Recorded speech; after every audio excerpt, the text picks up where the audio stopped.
محمد صلی اللہ علیہ وآلہ وسلم کے نور سے ولادت تک حضرت امام عبدالرزاق رضی اللہ تعالیٰ عنہ سے مروی ہے کہ ایک دفعہ حضرت جابر رضی اللہ تعالیٰ عنہما نے آپ صلی اللہ علیہ وآلہ وسلم سے دریافت کیا، یا رسول اللہ صلی اللہ علیہ وآلہ وسلم، اللہ تعالیٰ نے کائنات میں سب سے پہلے کیا چیز تخلیق فرمائی؟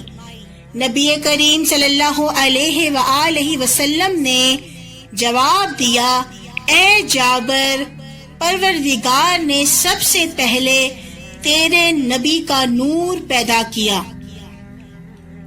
پھر وہ نور قدرت الہیہ سے جہاں جہاں اللہ کو منظور تھا سیر کرتا رہا۔ پھر یہ بھی فرمایا کہ اس وقت لوح و قلم، جنت، دوزخ، فرشتے، آسمان، زمین، سورج، چاند، ستارے، جنات، انسان، کچھ بھی نہ تھا۔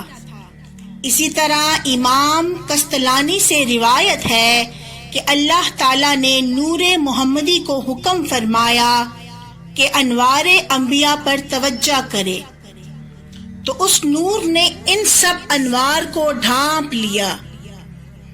انوار انبیاء نے دریافت کرنا چاہا کہ ہمیں کس نے ڈھانپ لیا ہے، تو خالق و مالک نے فرمایا، یہ محمد صلی اللہ علیہ وآلہ وسلم کا نور ہے، اگر تم ان پر ایمان لے گئے تو تمہیں شرف نبوت بخشا جائے گا۔ یہ سن کر انبیاء کی ارواح نے عرض کیا، اے رب العزت، ہم نور محمد صلی اللہ علیہ وآلہ وسلم پر ایمان لائے۔ ایک اور روایت حضرت ابو ہریرہ رضی اللہ تعالیٰ عنہما سے مروی ہے کہ صحابہ اکرام نے حضرت صلی اللہ علیہ وآلہ وسلم سے سوال کیا، یا رسول اللہ صلی اللہ علیہ وآلہ وسلم، آپ کے لیے نبوت کس وقت ثابت ہو چکی تھی؟ آپ صلی اللہ علیہ وآلہ وسلم نے فرمایا، اس وقت جب آدم ابھی روح اور جسد خاکی کے درمیان تھے، یعنی ان کے جسم میں ابھی جان نہیں ڈالی گئی تھی۔ حضرت علی کرم اللہ وجہ کریم سے روایت ہے کہ حضور صلی اللہ علیہ وآلہ وسلم نے فرمایا، میں آدم کی پیدائش سے 14,000 برس قبل اپنے رب کے حضور میں ایک نور تھا۔ اس زمن میں آپ صلی اللہ علیہ وآلہ وسلم نے یہ بھی ارشاد فرمایا کہ اللہ نے جب زمین و آسمان تخلیق کرنے کا قصد فرمایا تو ان کو 7 طبقات میں تقسیم کیا۔ عرش پہلے بنا تو اس کے پائے پر محمد رسول اللہ خاتم الانبیاء لکھا، اور جب جنت کو بنا کر اس میں حضرت آدم علیہ السلام اور حضرت حوا علیہ السلام کو ٹھہرایا گیا تو میرا نام جنت کے دروازوں، درختوں کے پتوں اور اہل پشت کے سینوں پر لکھا گیا۔ جب آدم نے عرش پر نگاہ ڈالی تو عرش پر میرا نام لکھا دیکھا۔ اس وقت اللہ تعالیٰ نے حضرت آدم علیہ السلام کو بتایا کہ یہ تمہاری اولاد کے سردار ہیں۔ ارشاد باری تعالیٰ ہے کہ رسول اللہ صلی اللہ علیہ وآلہ وسلم کے گھرانے سے اللہ تو یہی چاہتا ہے کہ نبی کریم صلی اللہ علیہ وآلہ وسلم کے گھر والوں سے ناپاکی دور فرما دے اور تمہیں پاک کر کے ستھرا کر دے۔ رسول اللہ صلی اللہ علیہ وآلہ وسلم کے نسب مبارک کے حوالے سے روایت میں مذکور ہے کہ آپ کا نور جس پشت میں منتقل ہوتا وہ اس کی پیشانی میں چمکنے لگتا تھا۔ حضرت عبد المطلب کے بدن سے مشک کی خوشبو آتی تھی اور حضور صلی اللہ علیہ وآلہ وسلم کا نور مبارک آپ کی پیشانی میں چمکتا تھا۔ یہ اس نور ہی کا اثر تھا کہ بڑے بڑے بادشاہ ان کے سامنے آتے تو ہیبت زدہ ہو کر آپ کی تعظیم پر مجبور ہو جاتے تھے۔ جس رات حضور اکرم صلی اللہ علیہ وآلہ وسلم کا نور ان کی والدہ کے بطن میں منتقل ہونا تھا، اس رات زمین و آسمان میں یہ اعلان ہوا کہ وہ نور جو ایک محفوظ اور چھپا ہوا خزانہ تھا، وہ اس رات حضرت محمد صلی اللہ علیہ وآلہ وسلم کی والدہ محترمہ کے بطن میں منتقل ہو گیا۔ یوں حضور صلی اللہ علیہ وآلہ وسلم کے جسد خاکی کی تعمیل کا آغاز ہوا، اور پھر آپ بشیر و نذیر بن کر اس دنیا میں تشریف لائے۔ آپ کی والدہ ماجدہ کو خواب میں بشارت دی گئی کہ آپ کے بطن مبارک میں جو بچہ ہے وہ امت کے سردار ہوں گے۔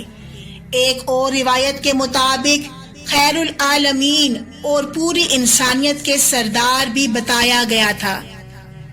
حضور اکرم صلی اللہ علیہ وآلہ وسلم نے والدہ ماجدہ کے بطن مبارک میں ابھی صرف 2 ماہ کے تھے کہ آپ صلی اللہ علیہ وآلہ وسلم کے والد محترم حضرت عبداللہ انتقال فرما گئے۔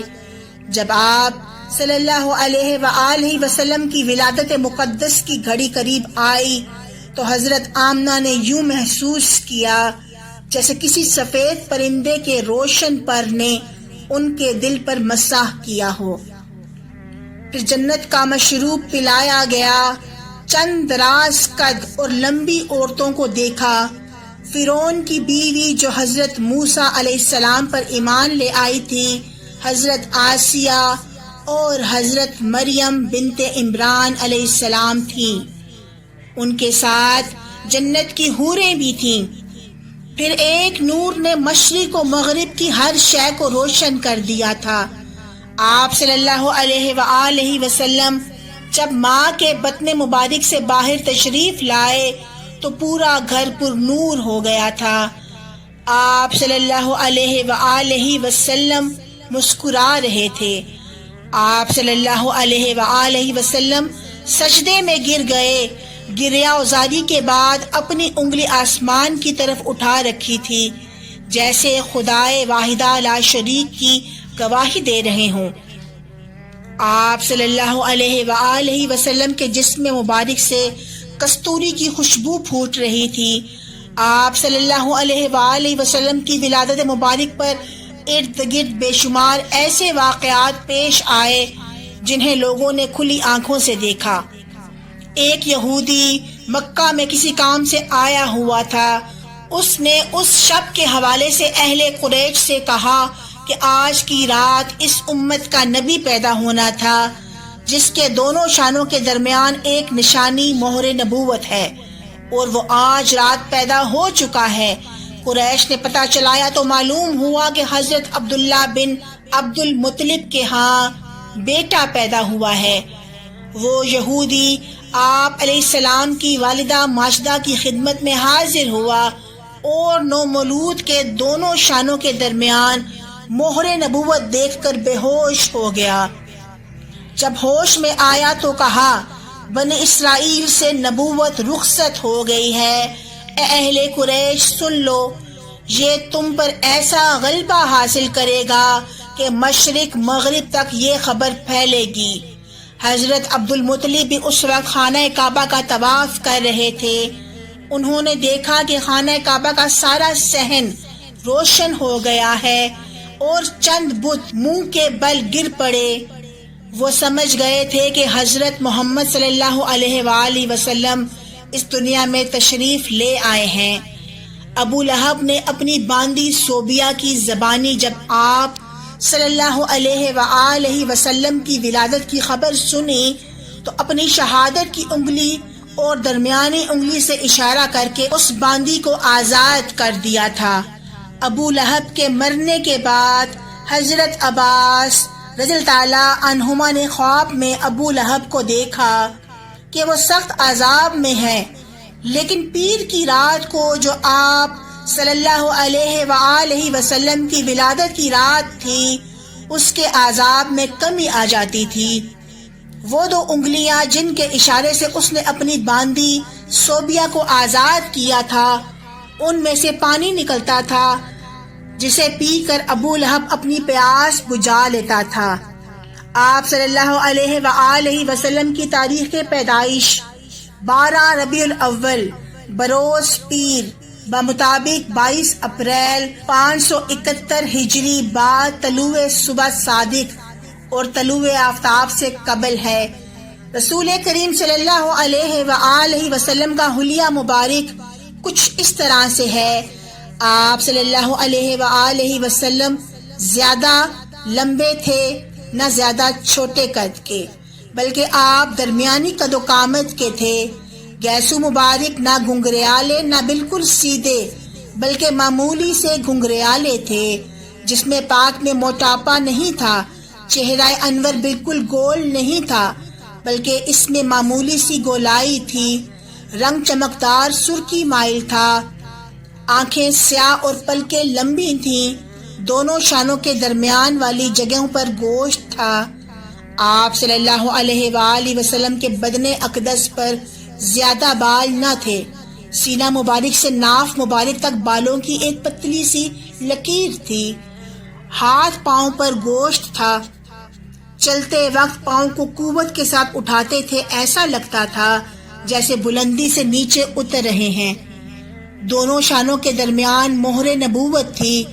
دیکھنے والا آپ صلی اللہ علیہ وآلہ وسلم کی شخصی وجاہت اور غیر معمولی حسن سے مرعوب ہو جاتا تھا۔ جو صحبت میں آتا وہ آپ صلی اللہ علیہ وآلہ وسلم کا گرویدہ ہو جاتا اور آپ صلی اللہ علیہ وآلہ وسلم سے محبت کرنے لگتا تھا۔ امت مسلمہ اس بات پر متفق ہے کہ دنیا میں ہر انسان کے لیے یہ عقیدہ رکھنا ضروری ہے کہ خالق دو جہان نے اپنے محبوب کے وجود اقدس کو جس طرح تخلیق فرمایا ہے اس طرح کسی اور انسان کو نہیں بنایا۔ گویا آپ صلی اللہ علیہ وآلہ وسلم کا نام بے مثل ہے۔ کسی انسان کا ایمان اس وقت تک مکمل ہی نہیں ہو سکتا جب تک اس کا اس بات پر یقین نہ ہو